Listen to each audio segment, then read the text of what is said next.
بسم الله الرحمن الرحيم. الله أكبر.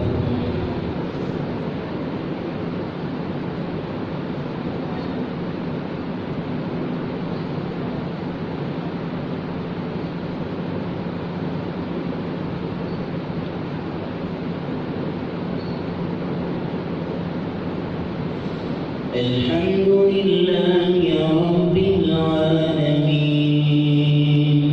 الرحمن الرحيم مالك يوم الدين إياك نعبد وإياك نستعين اهدنا الصراط المستقيم صراط الذين أنعمت عليهم غير المغضوب عليهم ولا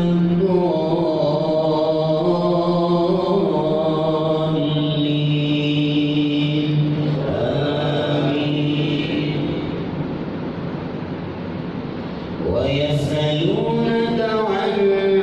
ذي القرنين قل سأتلو عليكم منه ذكرا إنا مكنا له في الأرض وآتيناه من كل شيء سببا فأتبع سببا حتى إذا بلغ مغرب الشمس وجدها تغرب في عين حمئة ووجد عندها قوما قلنا يا ذا القرنين إما أن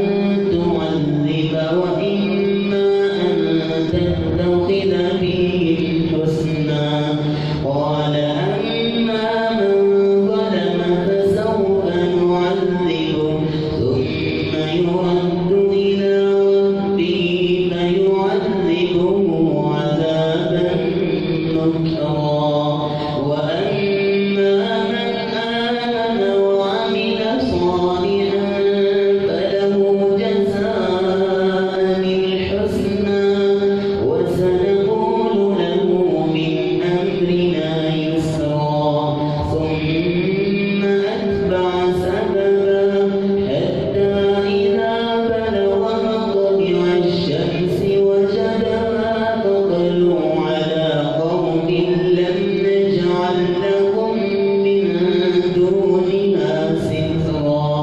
كذلك وقد أحطنا بما لديه خبرا ثم أتبع سببا حتى إذا بلغ بين السدين وجد من دونهما قوما لا يكادون يفقهون قولا قالوا يا ذا القرنين إن يأجوج ومأجوج مفسدون في الأرض فهل نجعل لك خرجا على أن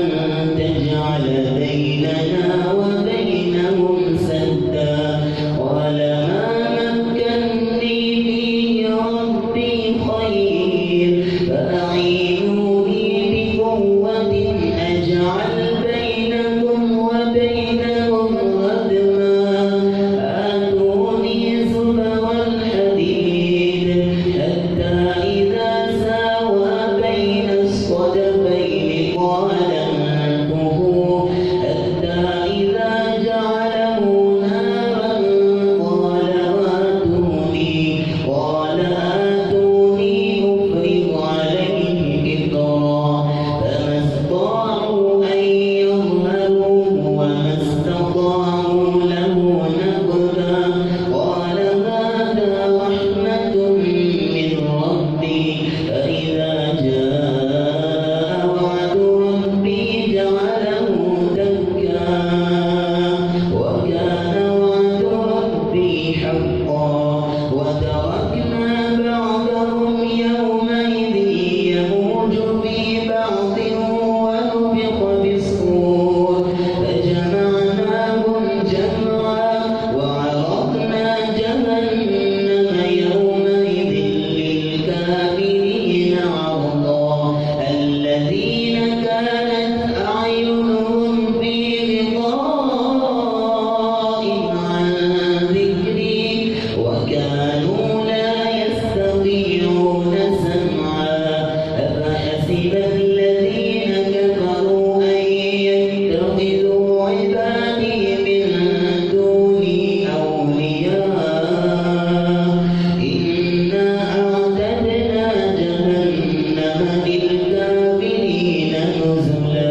فحبطت أعمالهم فلا نقيم لهم يوم القيامة وزنا ذلك جزاؤهم جهنم بما كفروا واتخذوا آياتي ورسلي هزوا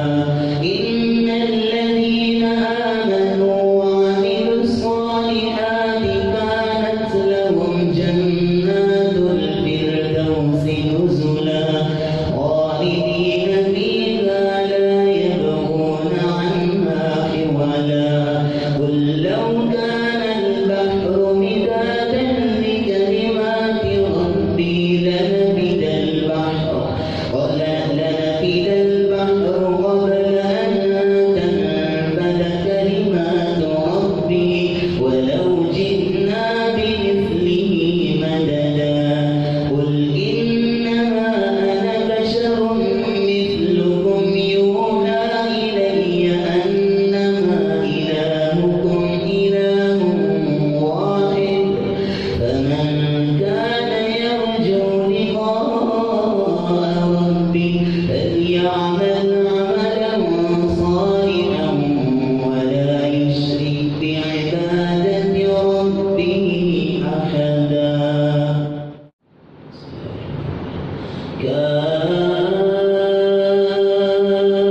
كافها يا عين صاد ذكر رحمة ربك عبده زكريا إذ نادى ربه نداء خفيا قال رب إني وهن العظم مني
ألا تحزني قد جعل ربك تحتك سريا وهزي إليك بجذع النخلة تساقط عليك رطبا جنيا فكلي واشربي وقري عينا فإما ترين من البشر أحدا فقولي إني نذرت للرحمن صوما فلن أكلم اليوم إنسيا فأتت به قومها تحمل قالوا يا مريم لقد جئت شيئا فريا يا أخت هارون ما كان أبوك امرأ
الله أكبر الله أكبر. فخلف من بعدهم خلف أضاعوا الصلاة واتبعوا الشهوات فسوف يلقون غيا إلا من تاب وآمن وعمل صالحا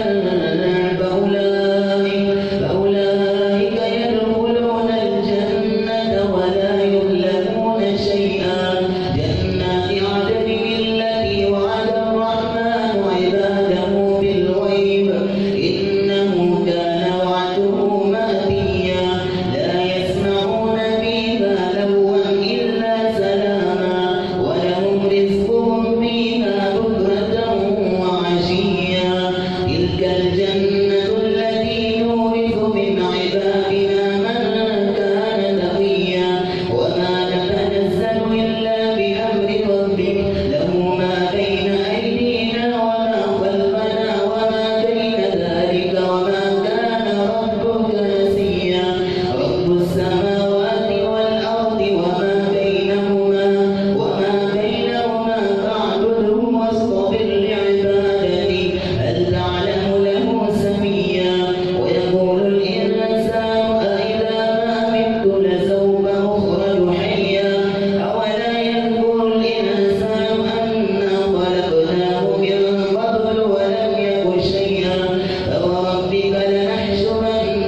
لدا وكم أهلكنا قبلهم من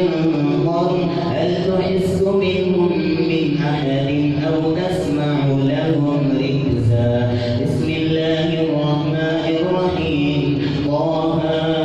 ما أنزلنا عليك القرآن لتشقى إلا تذكرة لمن يخشى تنزيلا ممن خلق الأرض والسماوات العلى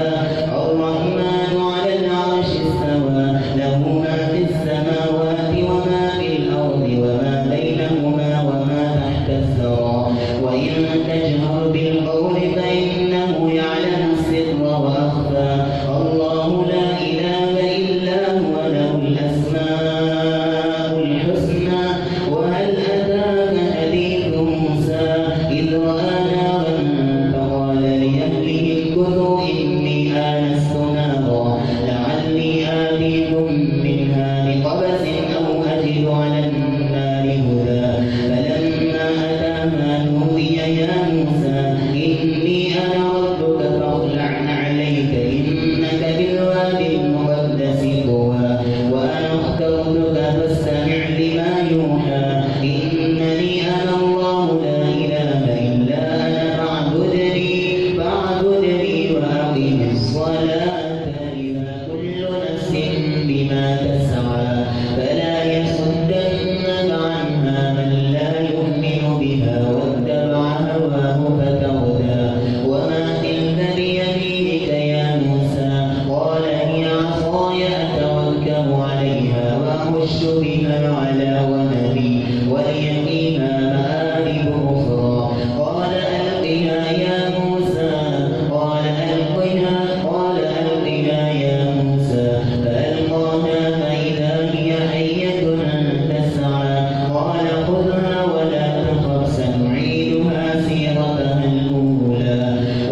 من طيبات ما رزقناكم ولا تطغوا فيحل عليكم غضبي ومن يحلل عليه غضبي فقد هوى وإني لغفار لمن تاب وآمن وعمل صالحا ثم اهتدى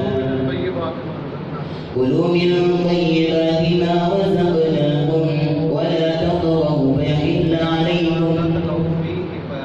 كلوا من طيبات ما رزقناكم ولا تطغوا فيه فيحل عليكم غضبي ومن يحلل عليه غضبي فقد هوى وإني لغفار لمن تاب وآمن وعمل صالحا ثم اهتدى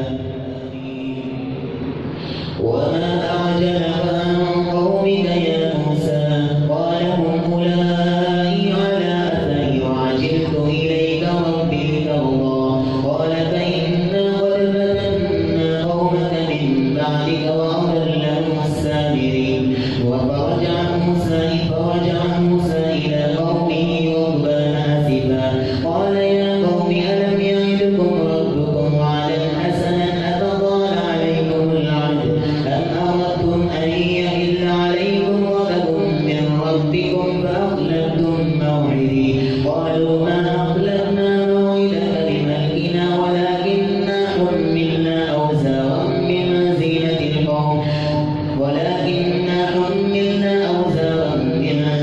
القوم فقذفناها وكذلك ألقى السامري فأخرج لهم عجلا جسدا له خوار فقالوا هذا إلهكم وإله موسى فنسي أفلا يرون ألا يرجع إليهم قولا ولا يملك لهم ضرا ولا نفعا ولقد قال لهم هارون من قبل يا قوم إنما فتنتم به وإن ربكم الرحمن فاتبعوني وأطيعوا أمري قالوا لن نبرح عليه عاكفين حتى يرجع إلينا موسى قال يا هارون ما منعك إذ رأيتهم ضلوا ألا تتبعني أفعصيت أمري قال يا ابن أم لا تأخذ بلحيتي ولا برأسي إني خشيت أن تقول فرقت بين بني إسرائيل ولم ترقب قولي قال فما خطبك يا سامري قال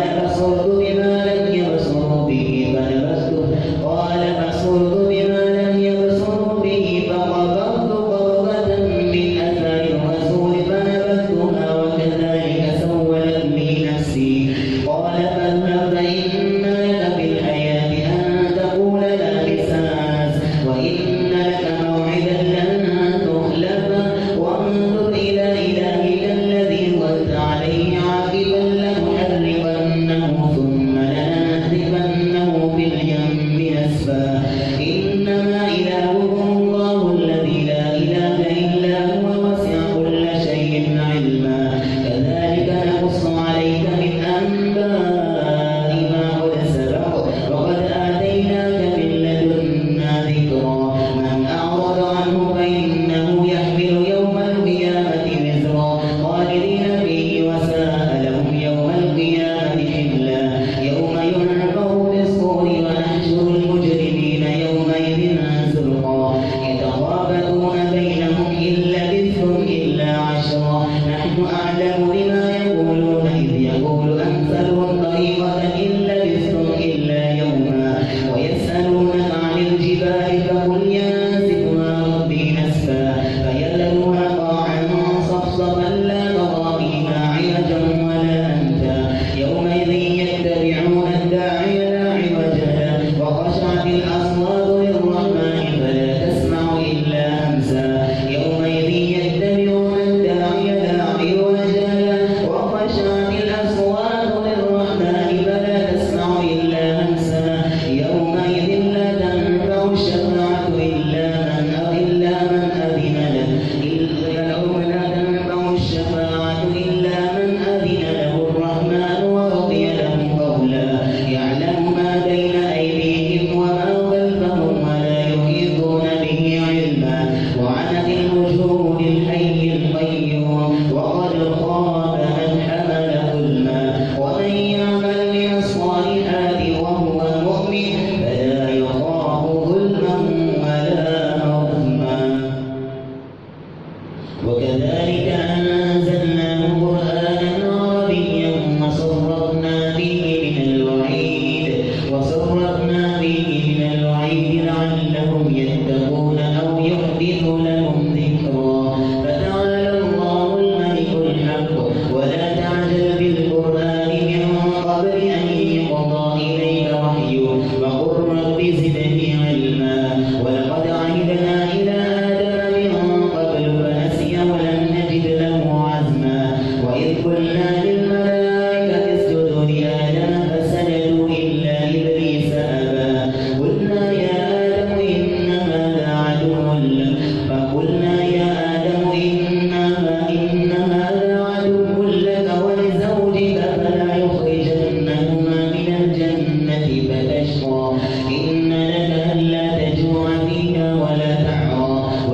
عقاب عادوا فإما يأتينكم مني هدى فمن اتبع هداي فلا يضل ولا يشقى ومن أعرض عن ذكري فإن له معيشة ضنكا ونحشره يوم القيامة أعمى قال رب لم حشرتني أعمى وقد كنت بصيرا قال كذلك أتتك آياتنا فنسيتها وكذلك اليوم تنسى وكذلك نجزي من أسرف ولم يؤمن بآيات ربه ولعذاب الآخرة أشد وأبقى أفلم يهد لهم كم أهلكنا قبلهم من القرون يمشون في مساكنهم إن في ذلك لآيات لأولي النهى ولولا كلمة سبقت من ربك لكان لزاما وأجل مسمى فاصبر على ما يقولون وسبح بحمد ربك قبل طلوع الشمس وقبل غروبها ومن آناء الليل فسبح وأطراف النهار لعلك ترضى ولا تمدن عينيك إلى ما متعنا به أزواجا منهم زهرة الحياة الدنيا لنفتنهم فيه ورزق ربك خير وأبقى وأمر أهلك بالصلاة واصطبر عليها لا نسألك رزقا نحن نرزقك والعاقبة للتقوى وقالوا لولا يأتينا بآية من ربه أولم تأتهم بينة ما في الصحف الأولى ولو أنا أهلكنا بعذاب من قبله لقالوا ربنا لولا أرسلت إلينا رسولا فنتبع آياتك من قبل أن نذل ونخزى قل كل متربص فتربصوا فستعلمون من أصحاب الصراط السوي ومن اقترب للناس حسابهم وهم في غفلة معرضون ما يأتيهم من ذكر من ربهم محدث إلا استمعوا وهم يلعبون لاهية قلوبهم وأسروا النجوى الذين ظلموا هل هذا إلا بشر مثلكم أفتأتون السحر وأنتم تبصرون قال ربي يعلم القول في السماء والأرض وهو السميع العليم بل قالوا أضغاث أحلام بل افتراه بل هو شاعر فليأتنا بآية كما أرسل الأولون ما آمنت قبلهم من قرية أهلكناها أفهم يؤمنون وما أرسلنا قبلك إلا رجالا نوحي إليهم فاسألوا أهل الذكر إن كنتم لا تعلمون وما جعلناهم جسدا لا يأكلون الطعام وما كانوا خالدين ثم صدقناهم الوعد فأنجيناهم ومن نشاء وأهلكنا المسرفين وكم قصمنا لقد أنزلنا إليكم كتابا فيه ذكركم أفلا تعقلون وكم قصمنا من قرية كانت ظالمة وأنشأنا بعدها قوما آخرين فلما أحسوا بأسنا إذا هم منها يركضون لا تركضوا وارجعوا إلى ما أتركتم فيه ومساكنكم لعلكم تسألون قالوا يا ويلنا إنا كنا ظالمين فما زالت تلك دعواهم حتى جعلناهم حصيدا خامدين وما خلقنا السماء والأرض وما بينهما لاعبين لو أردنا أن نتخذ لهوا لاتخذناه من لدنا إن كنا فاعلين بل نقذف بالحق على الباطل فيدمغه فإذا هو زاهق ولكم الويل مما تصفون وله ما في السماوات والأرض ومن عنده لا يستكبرون عن عبادته ولا يستحسرون يسبحون